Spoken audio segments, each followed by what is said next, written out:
as well as cut down long distances that were being covered by pastoralists in search of pasture. It is this that has quelled frequent conflicts that initially headlined news from that part of the country. Our very own Sharon Baranga reports on a plan that is literally saving the livestock economy of Laikipia County. In the previous years, when the heavens dried up, paving way to months and at times years of a dry spell in Laikipia County,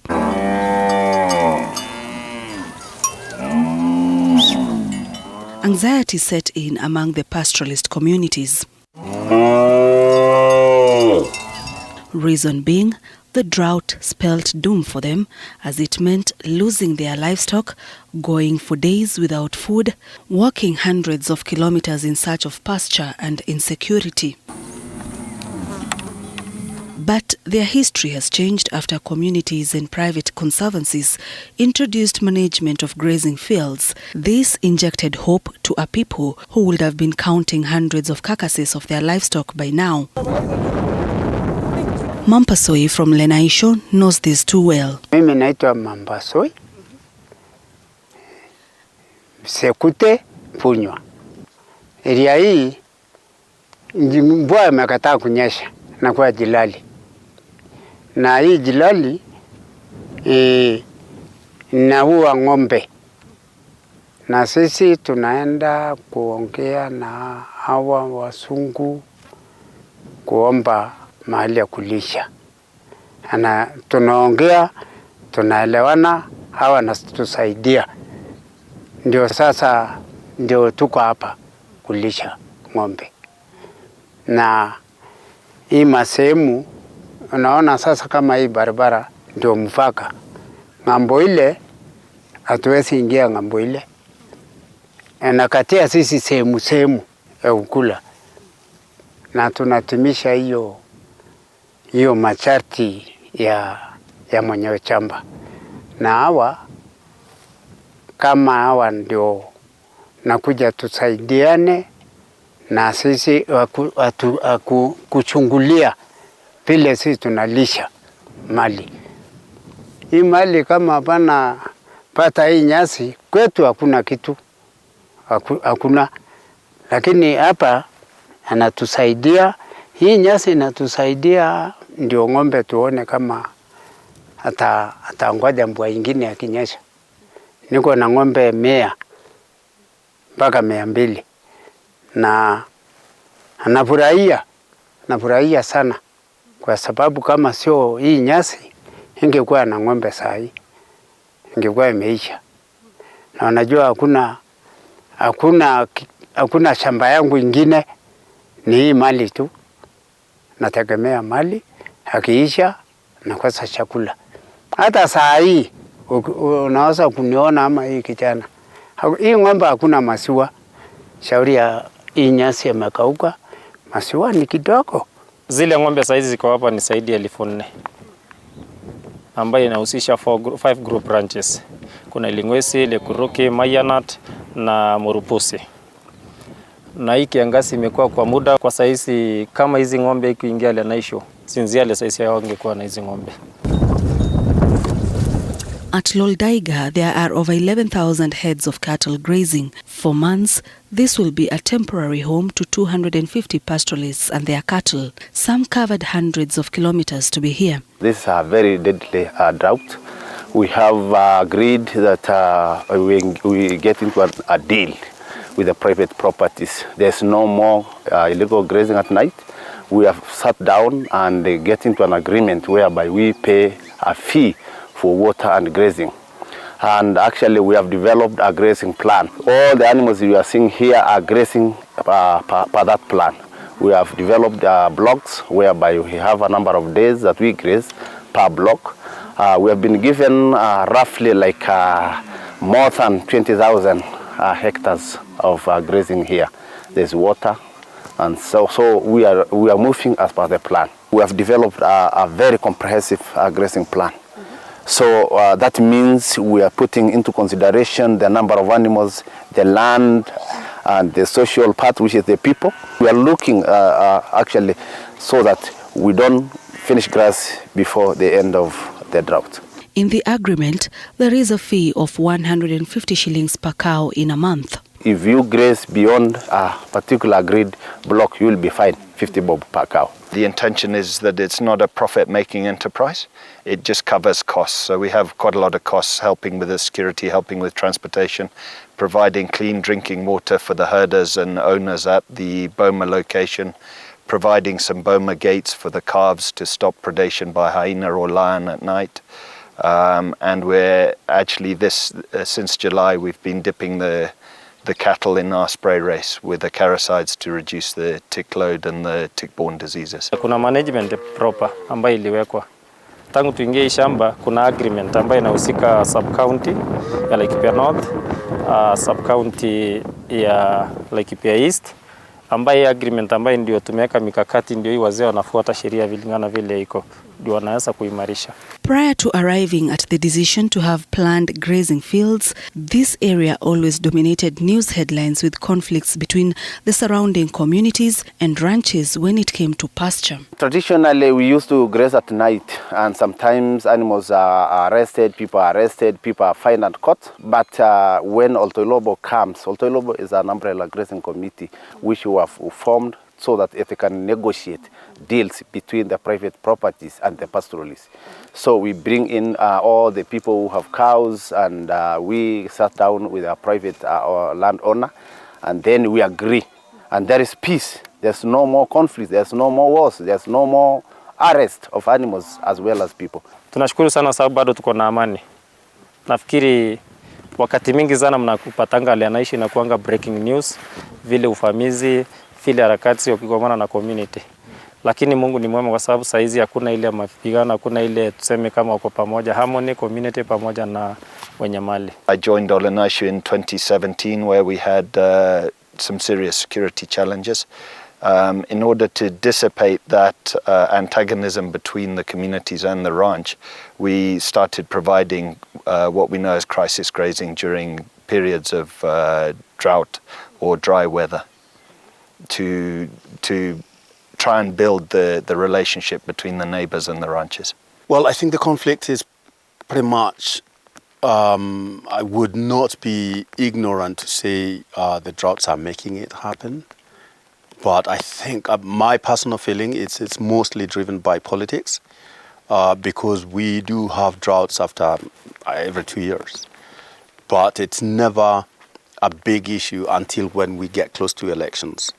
When we get close to elections, that's when everybody really violates, and nobody, from a different county, people would come normally and meet a grazing committee and ask for permission. But during elections, like now we're headed towards elections, they just come in and they're hugely armed, more than our rangers, hammer the area and move on, and which triggers the conflict between also our people and the neighboring ranches, because then there is nothing in the bank for our own wildlife and cattle. As Conservancy Association, we are trying to go away from the use of guns to mitigate the challenges that we're facing and make people or lead the neighboring conservancies sit around the table and tell them who we are, what we want, and how we want to get to where we are as far as security and pasture is concerned.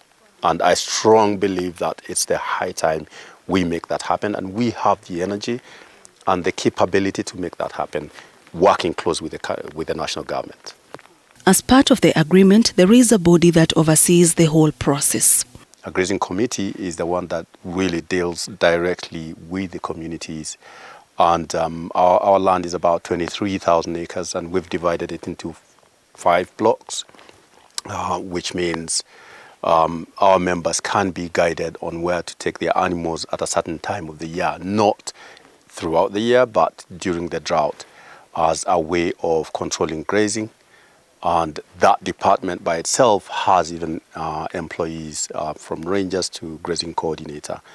And by doing that, we are trying to share the same knowledge or the same thing we're doing in Ilingwezi with our neighboring conservancies within Laikipia. Under the Laikipia Conservancy Association, we're working closely with Lekuruki, which is another community conservancy, we've just initiated a program where we are rehabilitating degraded land as one team between the two conservancies, and this is including reseeding grass and stuff like that. This is now the second month we are getting into that agreement, but initially there has been small scale sort of agreement, but this is huge, a huge one, 11,000 herds of cows. If you go beyond actually the borders of those properties just around, especially in Londaika, cows are dying. They have already died. They're every day losing cow every other day. But actually, because of bringing all those animals here, animals are safe. We have never lost such a many cows, I mean. So I can say we have actually saved 11,000 herds of cows. If you simply multiply by 20,000, that is more than 250 million. That's actually worth of livestock economy that has been saved. The idea behind managing grazing fields was birthed and designed in such a way that ensures there is pasture for cattle during the dry season. The decision to provide access to pasture is largely because of what we faced in 2016, 2017 with disruption of operations, vandalism of property, loss of livestock, just to try and keep it on a level plane, and also in order to ensure that their genetic material from the pastoralists within this area is safeguarded through these dry spells. Our land is not fenced, and so we have, as I said earlier, we've subdivided it into 5 blocks. We don't hammer it or graze on it throughout the year, so we have 2 rainy seasons, and so we plan on where the animals will be as from July through to October, when the second rainy season comes within the year. So that is when we really plan on where the animals go, because when it's green and wet, then they are always outside the conservancy.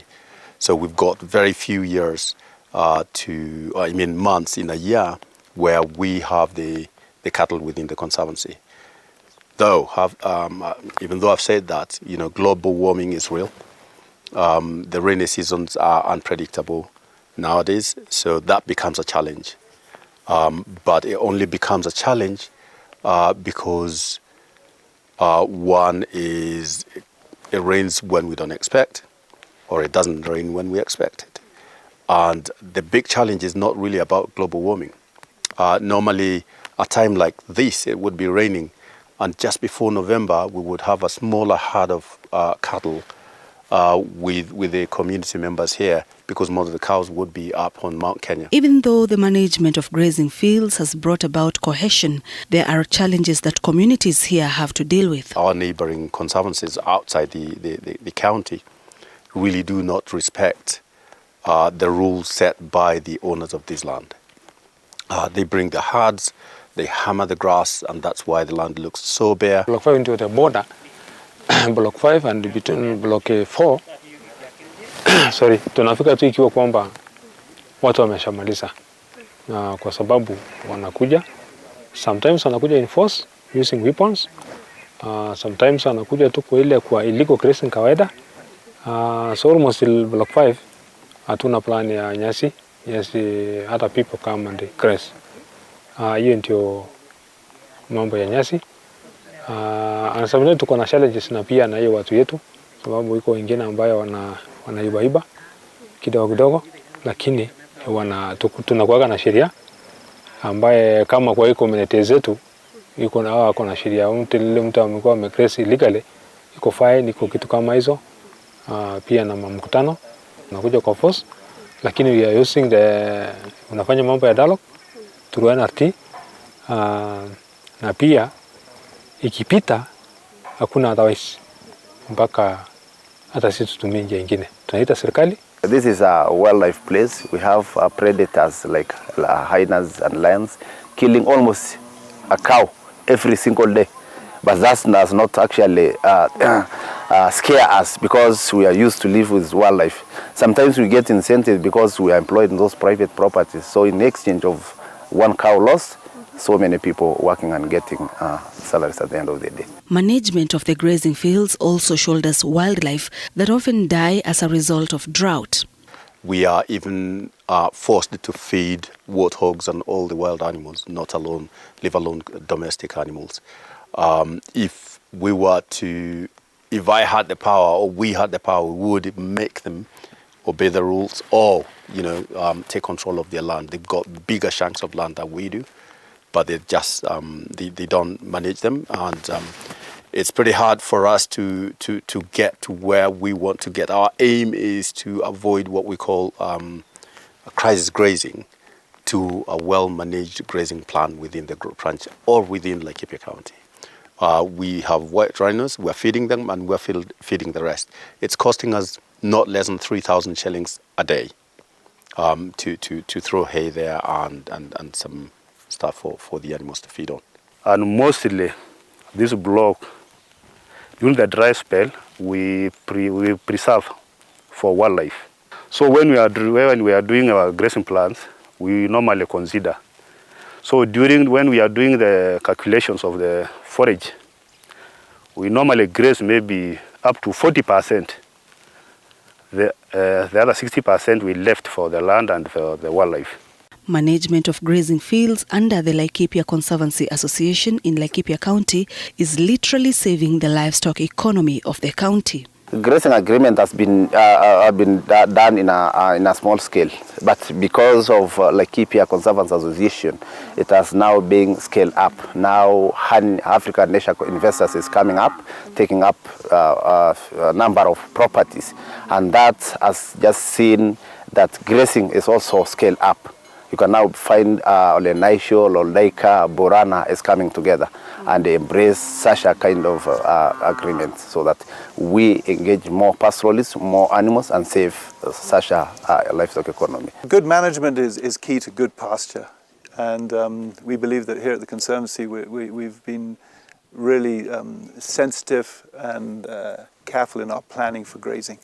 And we create access to communities to come and benefit from that grazing. Currently, including fattening schemes, where we take male animals and put them through a fattening scheme and then create an access to market for those communities that goes beyond the traditional auction markets and get them better prices and better access to a higher end market. We also have just under 5,000 head of cattle on stress drought relief grazing plans. And those cattle come in and are looked after in a very structured way. We provide security, herding, mineral licks, water and grazing for the cattle. And the herdsmen are formally employed.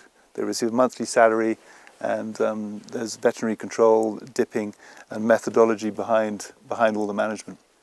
We also extend that to providing bulls to improve the quality of the herd. In fact, if actually there's no more such agreements, you will lose such a number of animals because there's no place to take those kind of animals. There's no rains within Laikipia landscape. There's no rains in Mount Kenya. There's no rains in our community land. So if actually we are removed out of this kind of a place, then obviously that means the whole of this economy will come to collapse. Well, gone are the days when pastoralists of Laikipia will become agitated during dry seasons. They have adopted the plan of herding their cattle in the grazing fields, which in return has saved their livelihood.